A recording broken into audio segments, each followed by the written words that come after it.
You're listening to the Today's Conveyancer podcast, the leading source of information for residential property lawyers in England and Wales. Don't forget to subscribe and sign up to our free newsletter at todaysconveyancer.co.uk. You can also follow us on LinkedIn and Twitter. Hello, welcome along to the latest Today's Conveyancer podcast. Today we have Simon Thomas. Simon is the CEO of a relatively new firm based down in Cheltenham called Montpellier Legal. Fast growing, I think it's fair to say, Simon. And Thank you. Good morning. Yeah, the discussion today is just about that whole experience of being a conveyancer in 2023. It's not all fun and games, is it? It's as fun as ever, David. It comes with its challenges, but it's a very, very varied weekly pattern, or lack of pattern, I should say, in some respects. So, yeah, it's nice to go in every day and have a different challenge, shall we say? Something new every day, definitely. In the first instance, though, I'd really like you to tell me a little bit about yourself, who you are, what you do at Montpellier Legal. And I know you've got sort of quite an interesting background as well, Simon, so fire away. Sure, absolutely. Well, here I am. I'm CEO, as you mentioned, of Montpellier Legal. I set up Montpellier Legal in May of 2021. So as you mentioned earlier, we're only young at the moment, 2.5 years in, but it's not my first firm that I've founded. I actually founded my first firm in 2007, in my late 20s, for my study at home, and didn't really know how well or badly that might go, but I just hoped for the best and certainly worked hard along the way. And 12 years later, I found myself surrounded by lots of staff and loads of business, and was offered the opportunity to sell out my stake and walk away with a bit of a half-time career break, so to speak. And that was 2019. I had a couple of years on the beach, metaphorically and partly physically as well, enjoying a much-earned rest. And then that's what brought me to 2021 and Montpellier Legal's founding. Thank you very much indeed. The timing of the launch of both businesses strikes me as intriguing, Simon. 2007 is just before we've got the crash, and then 2021 is immediately post-pandemic or near enough. Tell me about what the experience of those two starts were like. Yeah, well, I wish I could claim to be some kind of clairvoyant, but sadly not.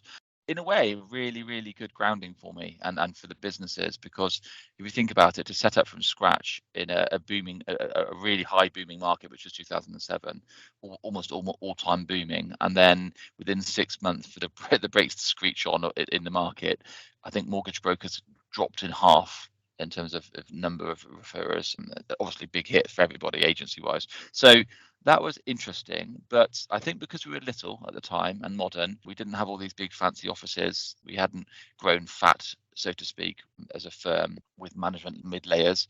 We were able to ride it quite comfortably. And I think because of the nature of the business I set up, which was very dynamic and a fast-paced firm, I think deals became much more important to get through than the good times.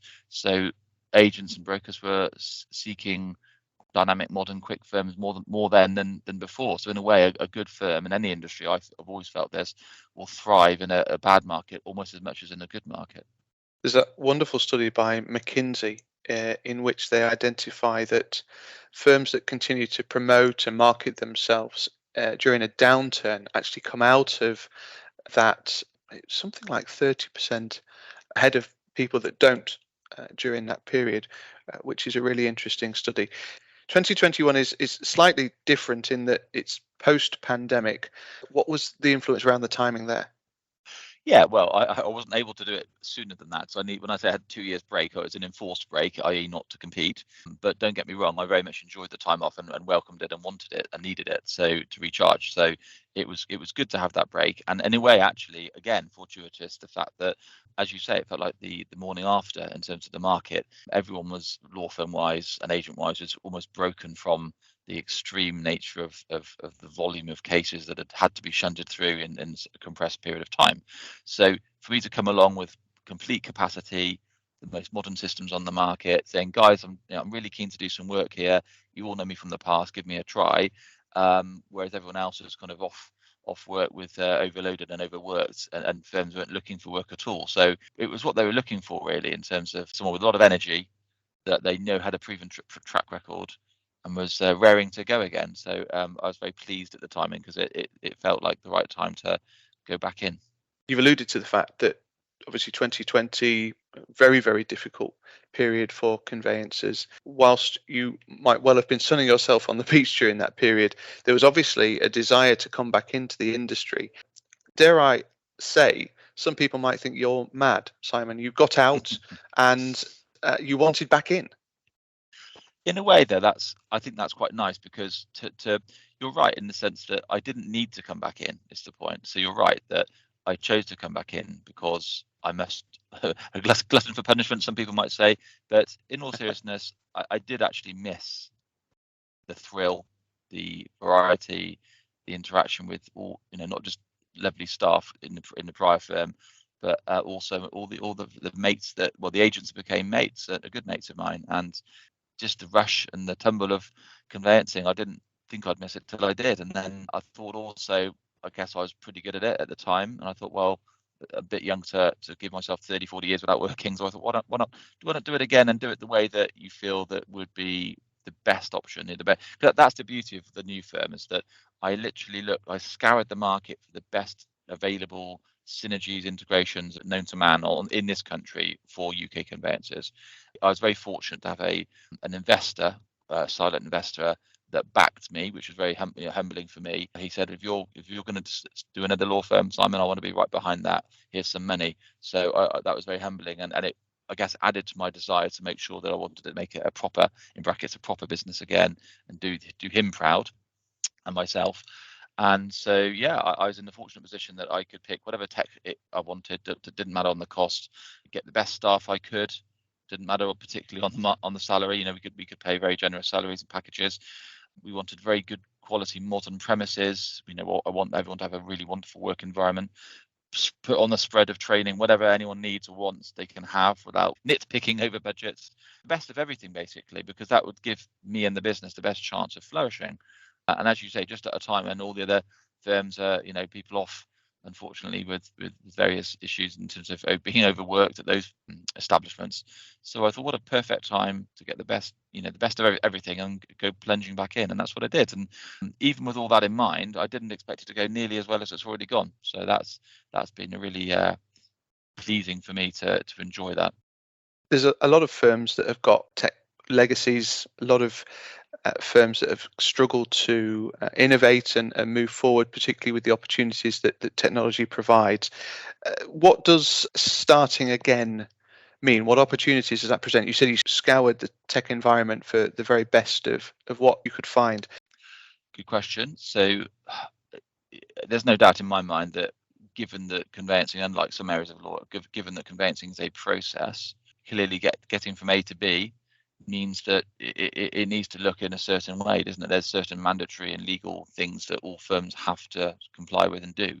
So the question is, how do you get from A to B as quickly and as well as possible whilst being as efficient and doing it as well as you can for the customer, for the introducer, and as a business model to make most financial set and efficiency sense. So I was looking for full integration. I was looking for making it as easy as possible to onboard clients, giving them the best experience along the way. But I think that a lot of firms have made the mistake of thinking that the technology does it all for them, and maybe in future it will, who knows, but with AI. But in the current and the near-term future, next 2 to 5 years, I think that there will definitely be a place for good quality lawyers hand-holding clients and being very much physically present to assist clients. I don't mean as in meeting them in person necessarily, but just being on the ground, being there and available for them, and not just hiding behind email and just fill out this pack, complete those questions. There always needs to be the human element with it. And this is the issue, and I want to talk to you about culture as well. But this is the issue, isn't it? We've got individuals that are managing caseloads of 50 to 100 cases. Communication is a perennial issue. Technology is part of the answer, as you say. But how do you manage that balance between ensuring that somebody's doing enough work to justify the wages against making sure that you're delivering the right service? Yeah, I think to a large extent, without being too mean on other law firms or some of the older firms out there, I think there has been a bit of a short-termism culture in terms of maximising profit, holding down wages and trying to squeeze the pips out of their staff. And I won't name names, but I've seen that happen. I've worked in many firms in the past before I set my own up, so I know that happens.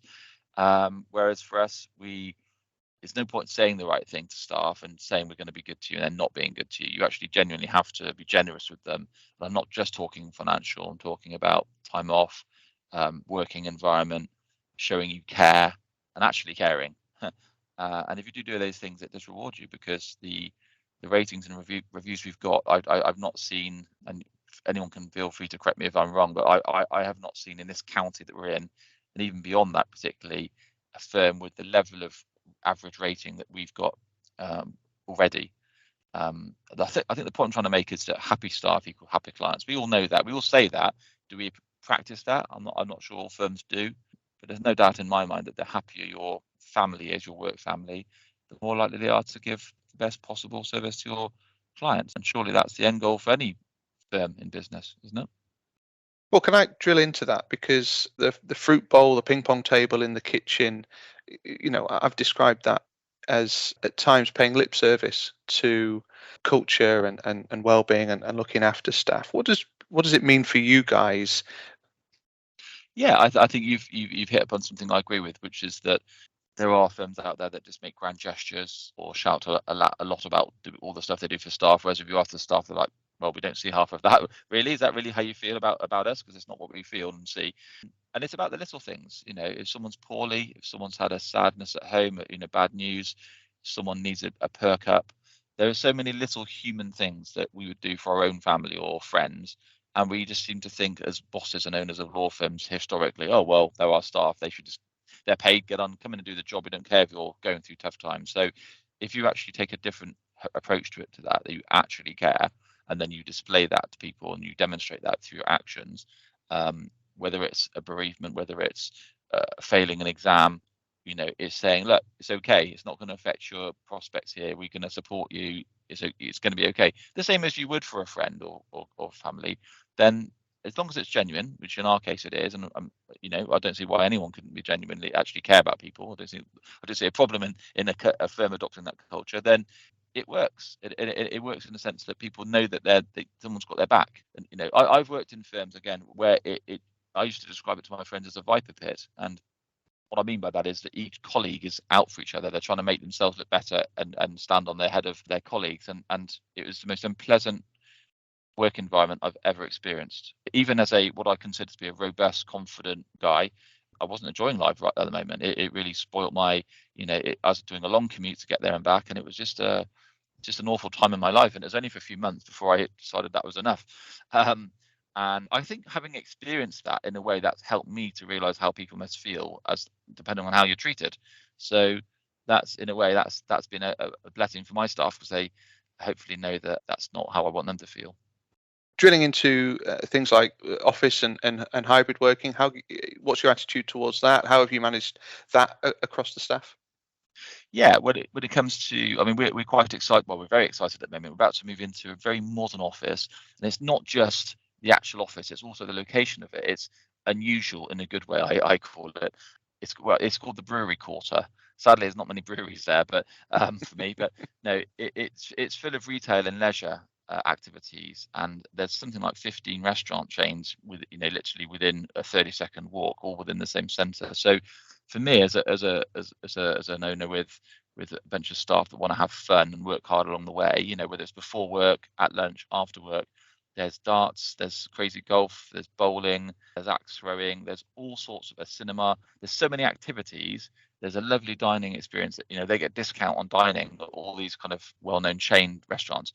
That's a benefit for them, and it also allows them to actually have the time after work without having to travel anywhere and go home first. They can just walk straight out of our door into a really nice restaurant or bar, cafe, whatever, and have fun with their friends, which are their work friends. And there's an office row of lawyers in my town, and a lot of the lawyers are based there. And we looked at that, we thought, hang on a minute, we'd just be another firm. We don't want to be like that. And when I mentioned to some of my agent friends and things where we're going, like, oh, that'll be different. And it gives us a really amazing visual presence that other firms won't have. We're going to have a 25-foot illuminated external sign with our name on. There's not many firms that are sharing one big office building that get that. You might get a little plaque on the reception if you're lucky. So, we're different in a modern, good way. Fees is always a sticking point, a talking point for conveyancers. Have you managed to maintain fees, raise fees? Staff who are well remunerated cost a lot of money. Premises that are well located cost a lot of money, Simon. They do indeed, they do. And the point really is that, again, even yesterday I was speaking to some agents, talking about working with them, and they said, are you expensive? And, what, or you cheap? And I actually said, well, without sounding cheesy about it, it's about value. And I described it to them, and I'll describe it to you. Our proposition is that our fees are mid-level fees. So we're not ever trying to compete on fee. We don't try and undercut people.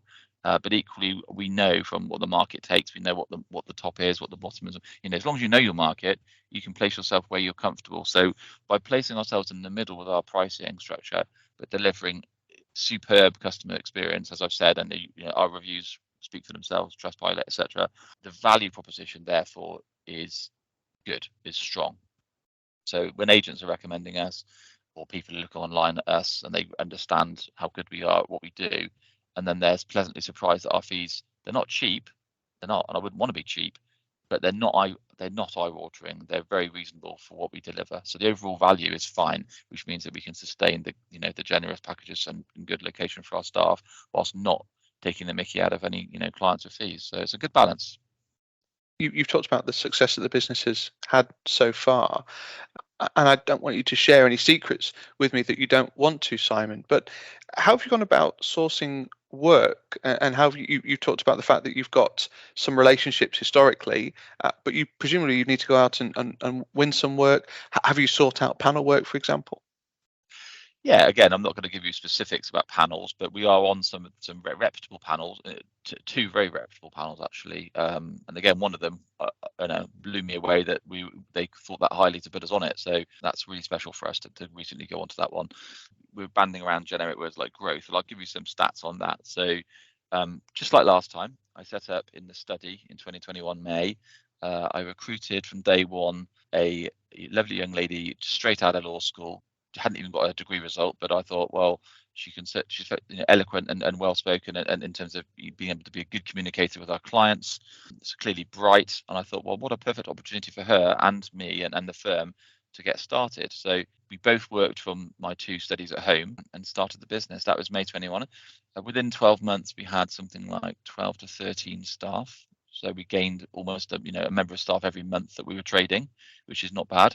And it's gone even quicker since then. So we are 2 years and 3 months old, and we've now got signed contracts in terms of people about to start 35 staff. Wow. We've already pretty much filled up our new office before even moving in. So now Nick, my co-director, and I are scratching our heads thinking, right, okay, where's the next, what we're going to do next? How are we going to fit in some more people? So it's a good problem to have, and we will solve it. We've got some ideas, but it's 35 staff in just over 2 years. Hopefully speaks to anyone that's set up a brand new law firm to think, crikey, that's some going.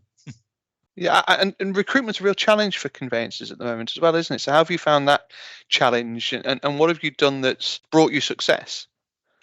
Recruitment with conveyancing has always been a challenge, I'd say, David. Again, without going into specifics, there aren't that many good property lawyers out there, and I'm not saying breaking any secrets of the industry to say that. I think most agents, brokers would all agree with that, and customers as well, having experienced less than good service. So it's always been a challenge.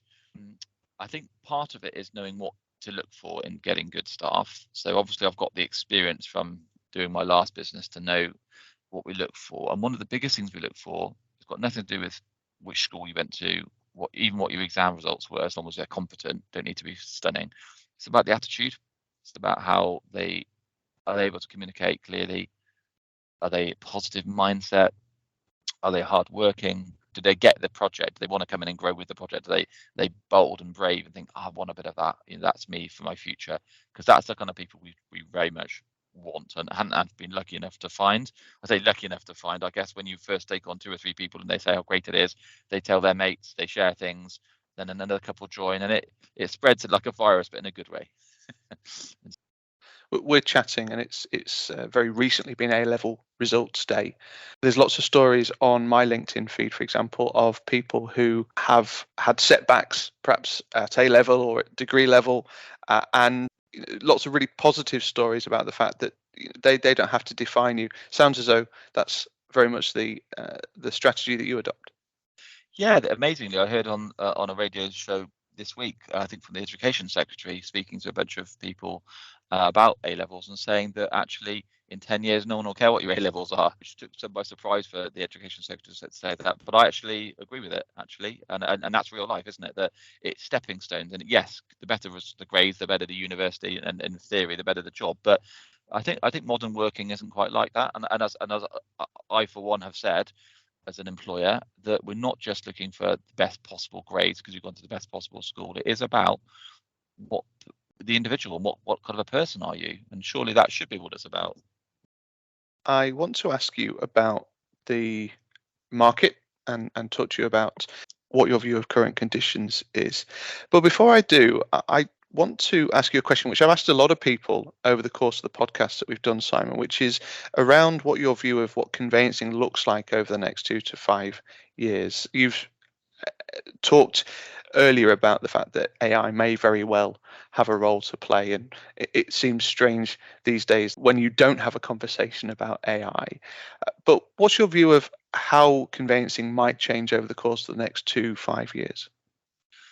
Well, I mean, it's dependent, isn't it? I mean, there's no doubt that lawyers are switching on to the fact they need to use their tech as much as they can now. I think, even the oldest firms out there realize that they can't post. Well, I say that probably are always going to be one or two firms that just want to post stuff. But generally speaking, law firms have woken up now. They are all being approached all the time by search providers, by case management people, and rightly so, with a view to upgrading their tech and their ability to be efficient. So that is happening, but it's happening incrementally. It's happening gradually, a bit like the big banks that are trying to still upgrade some of their old payment systems that go down sometimes from the 1970s. But I think one of the things that might be a game changer is if any regulatory or legal amendments or changes to the system take effect. I mean, it's become much more widely known about these payment scams. I mean, the PII market, that actually dictates a lot what's going on in conveyancing, because without getting insured, you can't trade a law business. And the cost, I can tell you firsthand, the cost of getting a PII insurer to insure you from the get-go now in this 2023, 2021 is extortionately high. And we are paying for the sins and the crimes of A, incompetence in the past in conveyancing and ongoing, and B, even more worrying, these payment scams where customers or clients are losing hundreds of thousands of pounds. Who gets the blame in the claim? Normally it's a conveyancing solicitor. If the PII insurers dictate that you have to use minimum software, for example, or they convince the housing secretary, whatever it might be, in the government to amend the law so that all payments have to go into a centralized location rather than every individual law firm's client account, something like that would suddenly alter the course of our need in a transaction, or how less important we become. And in some ways, it is fantastical that in this day and age, every day, thousands and thousands of large value payments, life-changing payments from individuals are going to firms they've never used before, they'll never use again. They don't know that they're legitimate or not. And every time, a lot of it's on trust. A lot of it's that, oh, they're the lawyers, they'll do the right thing, or they are real lawyers, I think.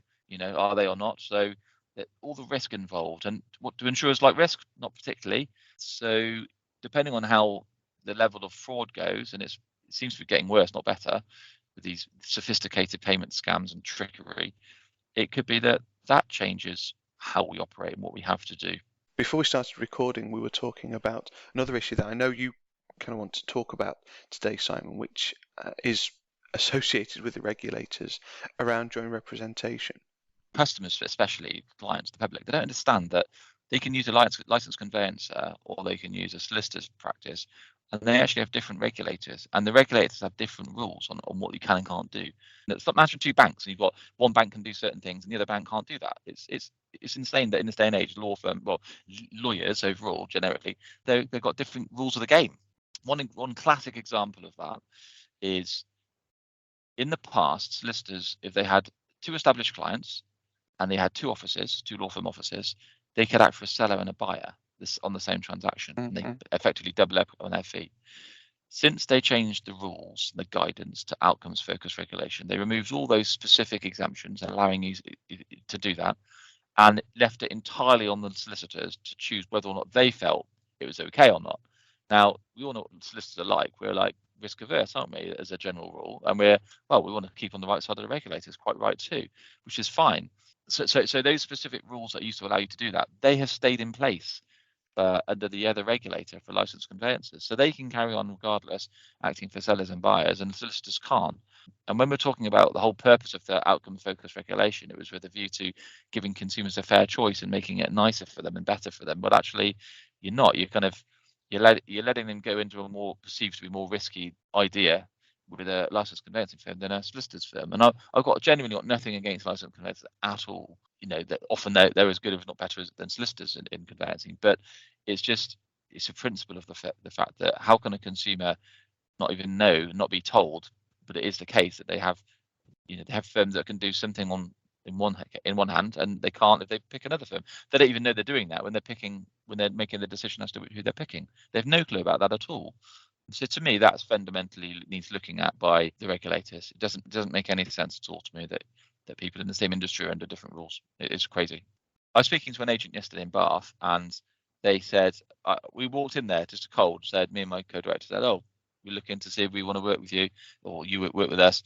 They said, "Oh no, we've got solicitors sorted out. We use one firm." I'm saying, "Okay, well, if you're using them, that's fine. We'll act for the other party." Oh no, they do both parties. What? Sorry, they act for seller and buyer. What, on every case? Yeah.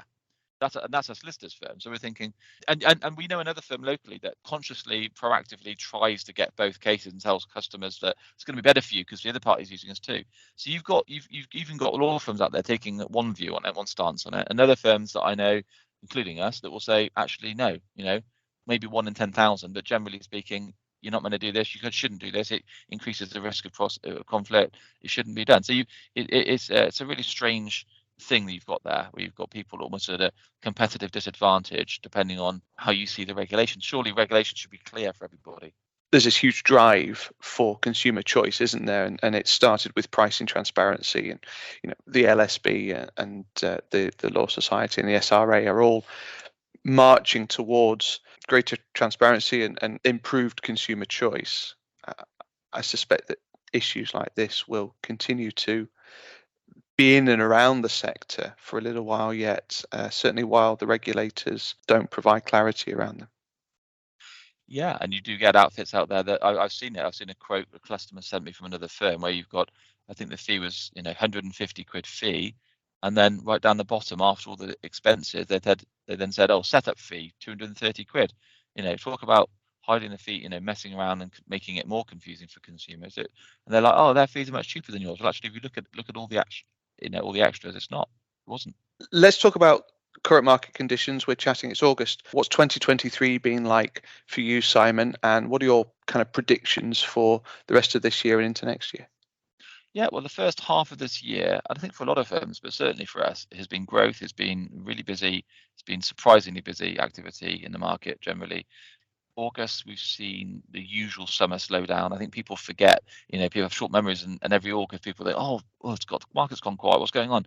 It's August, guys. 30% of people are on a foreign holiday. You can't view a house. You can't finalize a deal if you're just trying to turn the phone off and be on the beach. So no one's worried about August. I have actually spoken more than usual to a lot of agents this month just to have catch ups, and we got more time on our hands. And they're all telling me that they've got a lot of stock, which again, that's good because it's a problem when you run out of stock, isn't it? So they've got a lot of stock, but they're not saying, oh, but there's no buyers. They're saying there's loads of buyers too.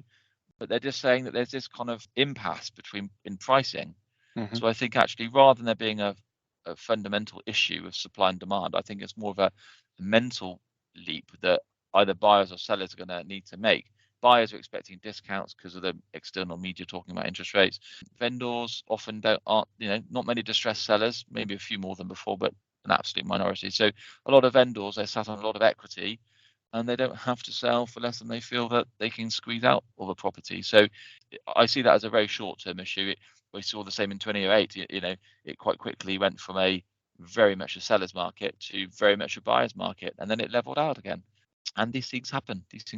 That's the nice thing. If you've been in the industry long enough and you've seen cycles go all the way through from one end to the other and back again, you know that nothing lasts forever, and everything kind of comes back to where it started. And I think it's having a readjustment is what the formal agents would describe it as. It's having a current readjustment, and it's a readjustment in mindset, right, as much as pricing. Really, the good towns won't drop. I don't personally think particularly. Whereas some of the areas in the last year probably have got overinflated with pricing and are due a bit of an adjustment, should we say? I think we've certainly seen seasonality returning to the market. You go back 2018, 2019 is really the last time we saw that regular curve that we recognize. So you're not a doom and gloom monger. You don't necessarily see that next year we're going to see the bigger impact of interest rate rises, and there's certainly some talk in the media about a market, I hesitate to use the word crash, but a market slowdown. I don't think there will be. I think that what's happening is it's a little bit like the government did with the COVID assistance. There's predictions that all sorts of people have been employed and business will be gone forever. And with a bit of subsidy and support with these bounce back loans and those types of support and the wage support mechanisms they put in place, it greatly reduced the carnage, didn't it? And I think it's a similar thing with banks now. The last thing banks want to do in the world is repossess. That's terrible news. You're shooting yourself in the foot because you're causing panic. You're causing personal distress. You're damaging your reputation. The industry doesn't thank you for it. Far better to let someone extend the term of their loan, soften the monthly payment costs until such time as their wages catch up with the increased interest rates. And we're seeing that already. We're seeing, I think, literally the last few weeks, they said that for the first time in years, you've got wage inflation better than inflation. So this needs to catch up over the next few months and into next year. And people jumping on from 2% to 6% on their mortgages, my goodness, yes, I do feel a lot of sympathy for them, and they will feel the pain for sure. But people can cut back on discretionary spending, which is needed anyway to reduce inflation. People can spread out the term of their loan, which will reduce their monthly costs. So I don't think there'll be a big sell-off and price drop, in my opinion. There'll be certain areas where, as I said, that got too heated in the height of the pandemic and people moving out of London. But I don't think there'll be a big drop off personally. I think it'll be a gradual decline, 0.5% here, 1% there for a few months. And then it'll just be kind of a more steady time into the next 2 or 3 years. So I'm quite optimistic overall, I'd say. I think we'll be okay. I suspect that most of the conveyancing community would appreciate some steady away. Oh, definitely. So, it makes it more manageable in terms of workflows if you've got a more of a, not mountains and troughs, but you've got something in between the two. So, yeah, that's a good point. One of the things I really enjoy about having conveyancers on the podcast, Simon, is that coalface discussion, what's actually happening in the market, what your view of the market is. And it's been really interesting to hear about your journey setting up the new business, the culture you're trying to instill, the technology you're trying to bring to the table. And I really, really appreciate you joining the podcast. So thank you very much indeed for sharing your insight. Welcome. Very welcome indeed. Yeah, thanks for having me. The Today's Conveyancer podcast is available on your preferred podcast provider. It's also available on todaysconveyancer.co.uk. Thank you to Simon for sharing your thoughts. Thank you to you for listening, and we'll see you again soon. You're listening to the Today's Conveyancer podcast, the leading source of information for residential property lawyers in England and Wales. Don't forget to subscribe and sign up to our free newsletter at todaysconveyancer.co.uk. You can also follow us on LinkedIn and Twitter.